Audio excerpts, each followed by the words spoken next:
ሰባሪና አሳዛኝ ነገር ከወደ አሰቦት ገዳም ተሰምቷል። አባታችን ግን ይሄ አይገባቸውም ነበር። አዎ ዓለምን ንቀው በጸሎት ለተወሰኑት አባት ይሄ አይገባቸውም ነበር። አስቸኳይ የድረሱልን ጥሪ ከአሰቦት ገዳም በሚጸልዩበት በዓት ውስጥ ነው በግፍ የገደሏቸው። ጠቅላይ ሚኒስትር ዶክተር አብይ አሊን ያስቀመጠው የሾመው እግዚአብሔር ነው። ዶክተር አብይ አሊ ሲሾሙ ከጳጳሳት ጀምሮ እስከኔ ድረስ ከትልቁ እስከ ትንሹ ድረስ ሙሴ ናቸው፣ ኢትዮጵያን ይመራሉ፣ ያሻግራሉ ብለን አወደስናቸው፣ አመሰገንናቸው። አሁን ደግሞ ዝቅ አደረግን። ሰላም ጤና ይስጥልኝ። እንዴት አላችሁ? እግዚአብሔር የተመሰገነ ይሁን። በአዲስ ቪዲዮ ተመልሼ መጥቻለሁ። እንግዲህ ትላንትና የካቲት 1 እጅግ አሳዛኝ የሆነ ዜና ሰምተናል። በዚህ በደብረ አሰቦት ገዳም በምናኔ ያሉ በር ዘግተው ያሉ ከማንም ጋር የማይገናኙ ዓለምን ንቀው ለዓለም የሚጸልዩ አባታችን ባልታወቁ ኃይሎች መገደላቸው ተሰምቷል። ከገዳሙ ያንንና አንዳንድ ነገሮችን አስቀኛቸዋለሁ። እንዲሁም ደግሞ የምትመለከቷቸው አባት ዶክተር አብይን ሾመው እግዚአብሔር ነው። ያኔ ሙሴ ብላችሁ ኢትዮጵያን የሚያሻግር ሙሴ ብላችሁት ነበር፣ ዛሬ ግን አወረዳችሁት፣ ይህ ትክክል አይደለም ይላሉና ይህንንም ሌሎችን ነገሮች እንመለከታለን። እስከ መርሃ ግብሩ ፍጻሜ አብራችሁን ቆዩ። ሁላችሁም በኮሜንት ሴክሽን ላይ የአባቶቻችን በረከታቸው በተለይ አባታችን በደብረ አሰቦት ገዳም ሕይወታቸውን ያጡት መናኒው ባህታዊው አባት በረከታቸው ይድረሰን እያላችሁ ኮሜንት ላይ ጻፉ። እስቲ ከአሰቦት ገዳም እንጀምር። በሚጸልዩበት በዓት ውስጥ ነው በግፍ የገደሏቸው።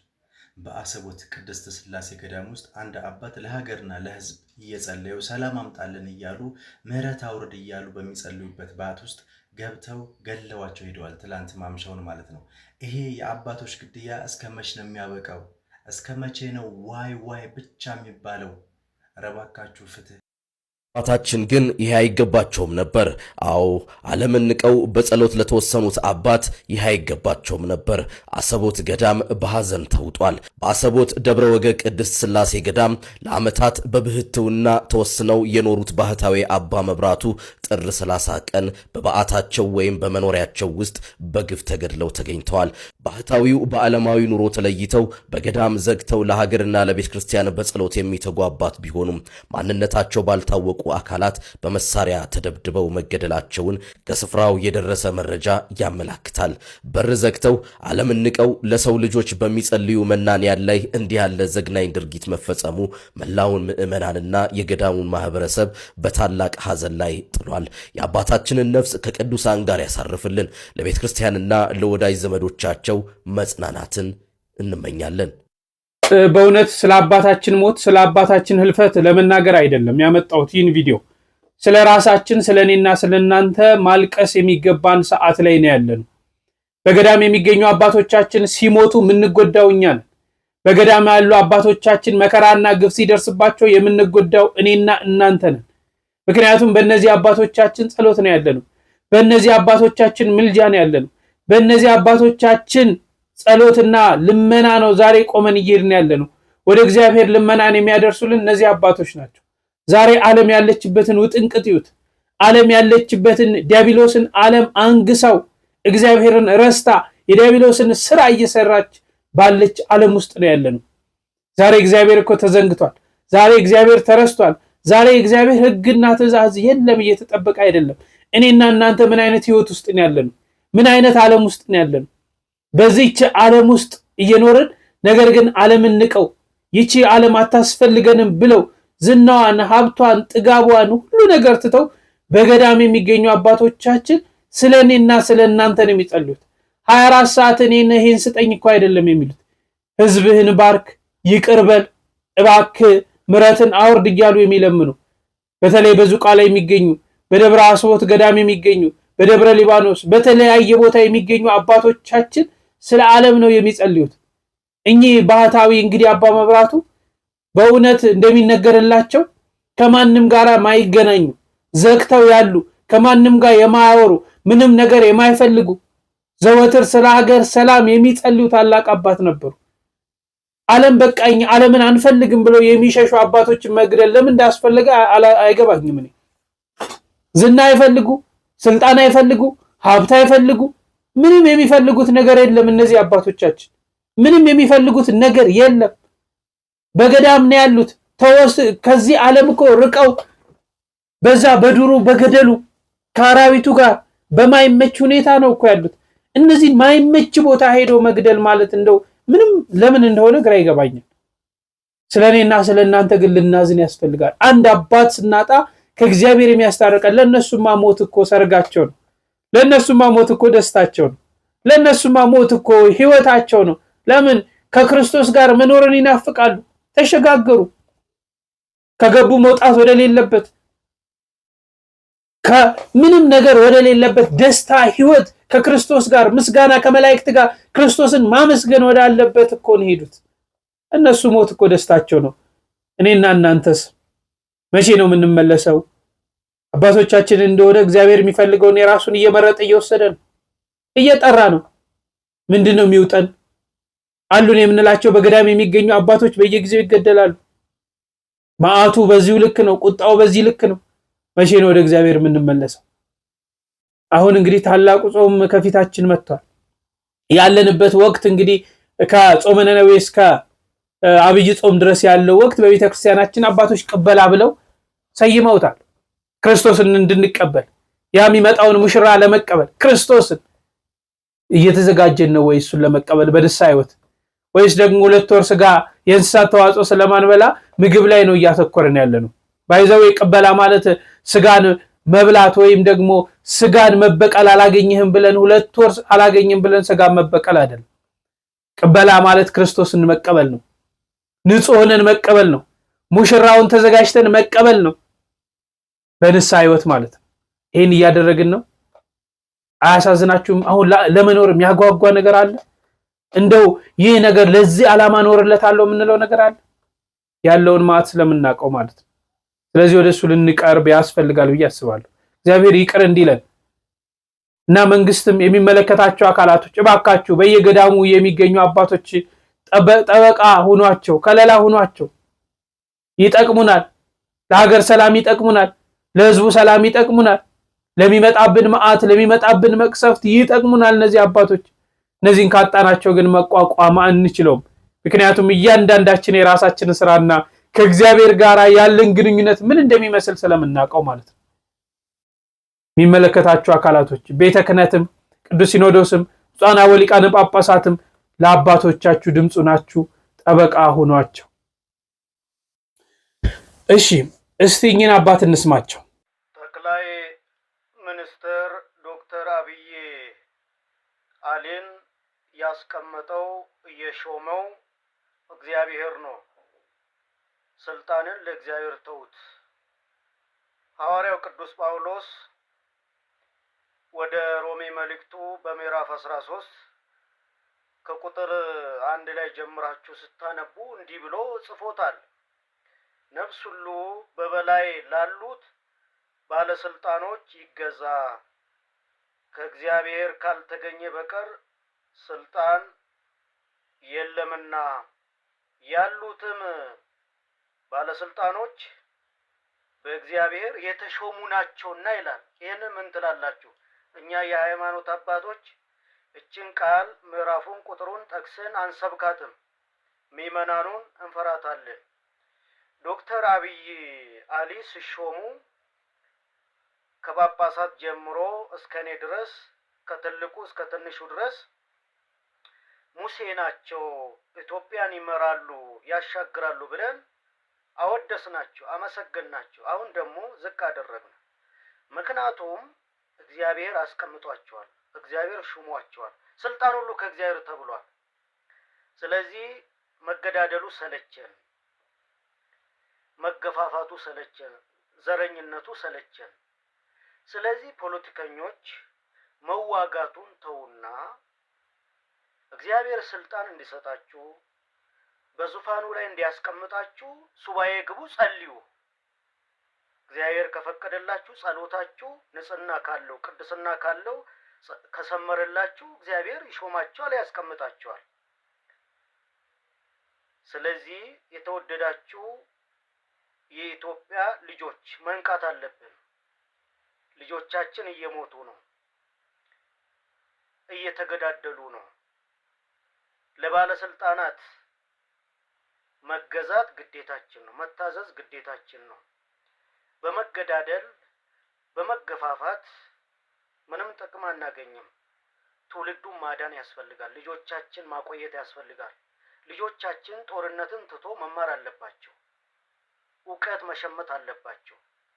ተከባብረን ዘረኝነቱን ንቀን ዘረኝነት በሽታ መሆኑን ፖለቲካ በሽታ መሆኑን አውቀን ፈረንጆች ፖለቲክስን ጆከር ይሉታል፣ ቁማር ይሉታል።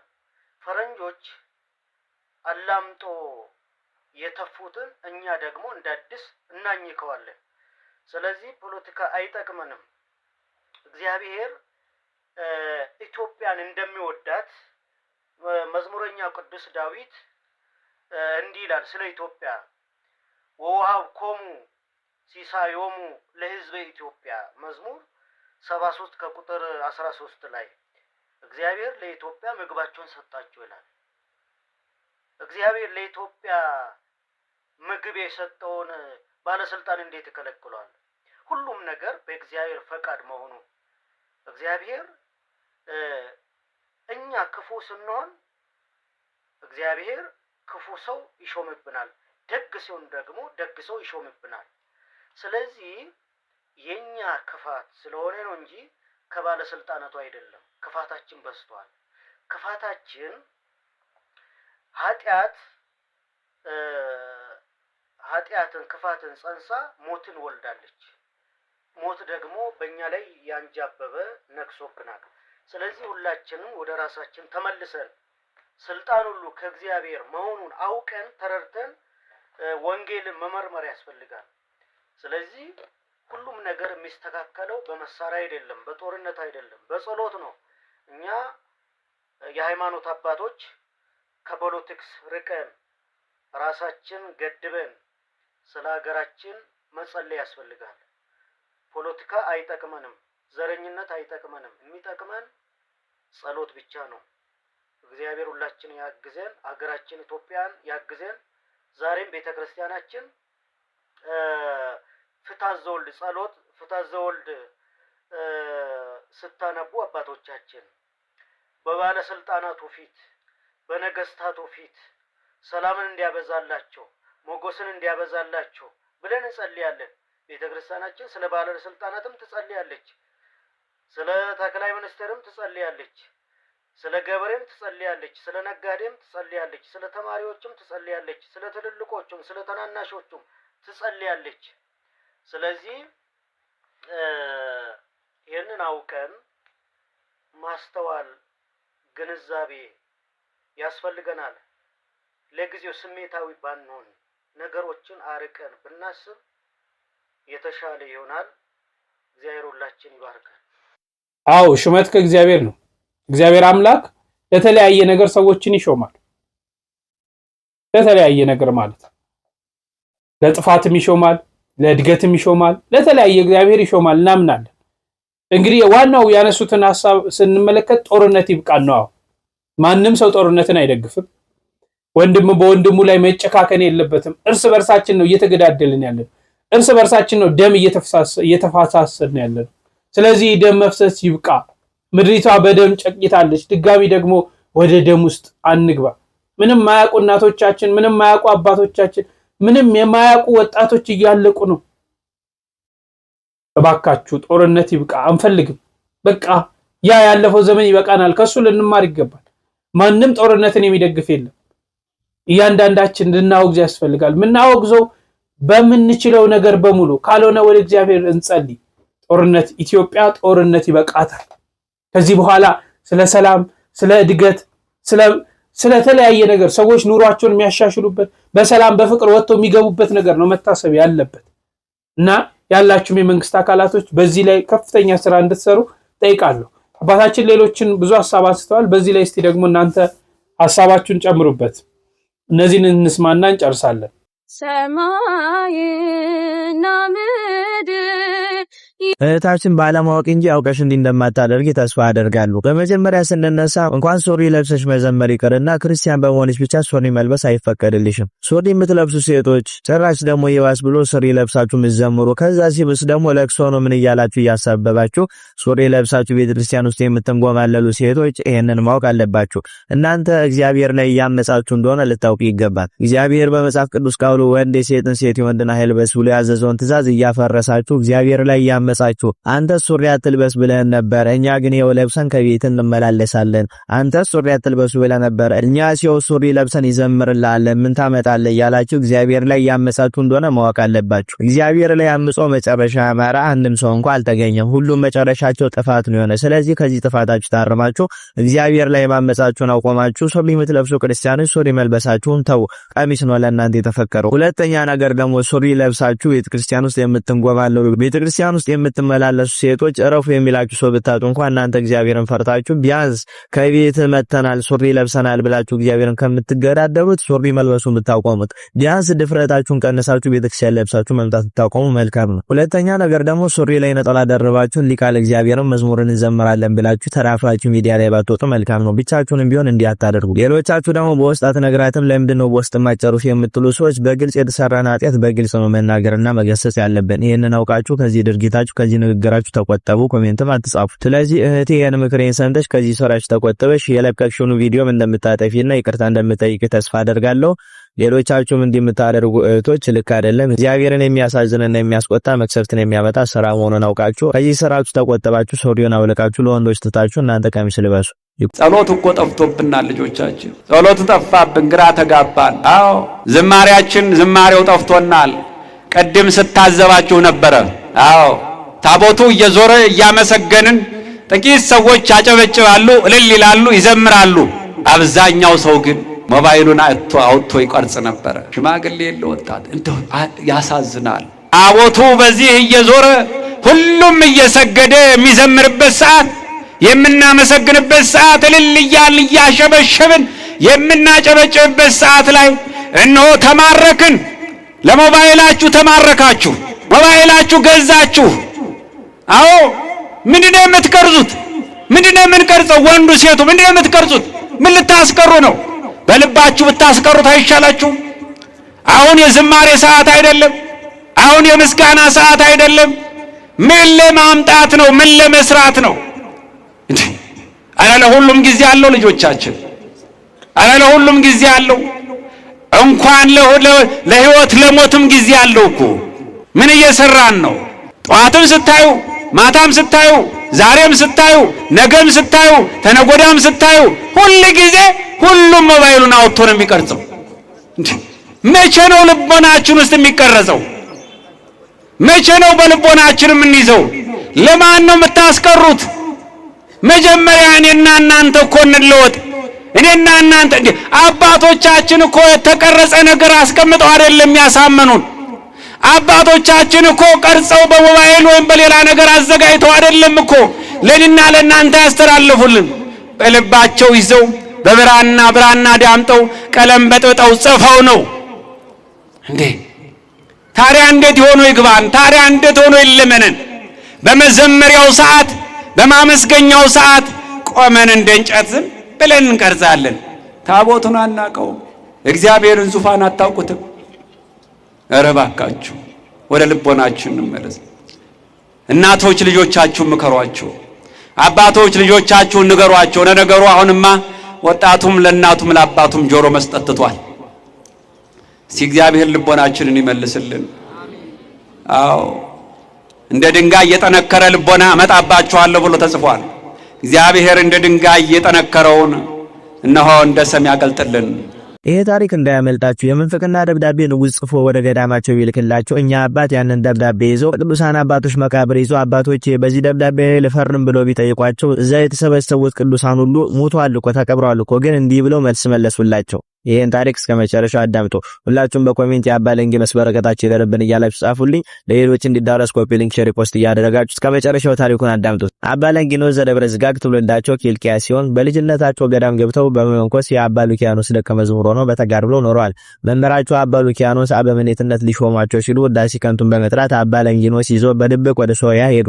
በአንዲት ቤተክርስቲያንም ተቀምጠው ብዙ አስገራሚ ታምራትን ያደርጉ ነበር። ዜናቸው በሁሉ ዘንድ ሲሰማ አሁንም ውዳሴ ከንቱን በመራቅ በአባታቸው ምክር አባ ለንጊኖስ ወደ ግብጽ ሄደው ደብረ ዝጋግ ገዳም ገቡ። በዚያም አበምኔቱ ሲያርፉ በእግዚአብሔር ትእዛዝ አባ ለንጊኖስ አበምኔት አድርጎ ሾማቸው። ከጥቂት ጊዜም በኋላ መምህራቸው አባ ሉኪያኖስ መጥተው የመርከብ ታሪክ እየሰሩ አብረው በአንድ ልብ ሆነው በተጋድሎ ኖሩ። ድንቅ ታምራትን እያደረጉ ብዙ ከኖሩ በኋላ አባ ሉኪያኖስ ሲያርፉ የውሾቹ ጉባኤ እየተባለ የሚጠራውና ጌታችን ሁለት ባህሪ የሚለው የሮሙ የረከሰ እምነት በጉባኤ ተወሰነ።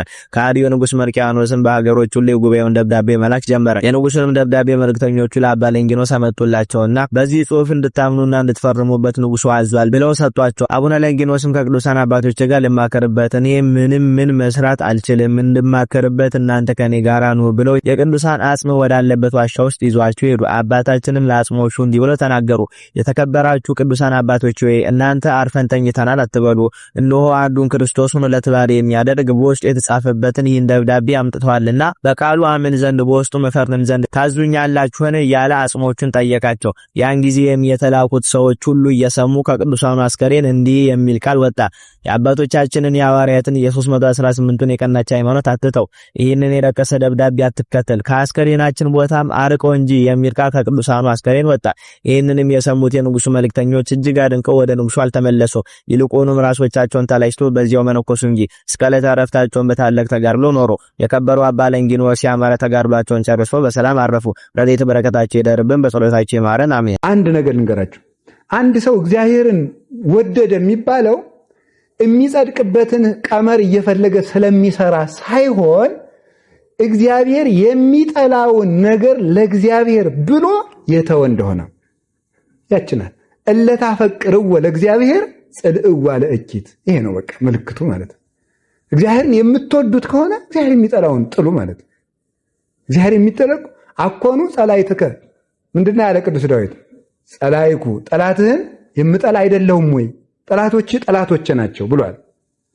ጠላቶችን እጠላለሁ። ስለዚህ የሚጠላቸው የእግዚአብሔር ጠላቶች ኃጢአት ናቸው። እግዚአብሔር አሁን የምንጸልይ ለምን ይመስላችኋል? የምንጸልይ አሁን እግዚአብሔርን ስለምንወደው ነው? ይሄን የሚያደርግ ሰው ካለን ይሸልመዋል። የምንቆርብ አሁን እግዚአብሔርን ስለምንወደው ነው? አይደለም። ካልቆረብኩ ጥሩ አይደለም ብለን ነው የምንቆርብ። የምንጸልይ ካልጸለይኩ ጥሩ አይደለም ብለን ነው የምንጸልይ። ቤተክርስቲያን የምንሄደው ጥሩ አይደለም ብለን ነው የምንጸልይ። ጥሩ አይደለም ማለት ለኛ የሚመጣብንን አስበን ነው እንጂ እግዚአብሔርን ወደነው አይደለም የምናደርገው ማለት ነው። እግዚአብሔርን መውደድ ግን መገለጫው የመጀመሪያው ለእግዚአብሔር ብዬ እስኪ አንድ ነገር ልተው ነው። ሲያው እንግዲህ ዛሬ ከተወለድን 50 40 20 30 15 ዓመት ይሆነዋል ለዚህ ውስጥ ማለት እስከ ዛሬ ድረስ ለእግዚአብሔር ብዬ የተውኩት ምን አለኝ ብሎ ማሰብ። ለእግዚአብሔር ብዬ የተውኩት ካለኝ ነገር ሁሉ ከከበበኝ የኃጢአት ባለጸግነት ለእግዚአብሔር ብዬ የተውኩት ምን አለ ብሎ ማሰብ ነው በጎ ዋጋ የሚያሰጠው ማለት ነው።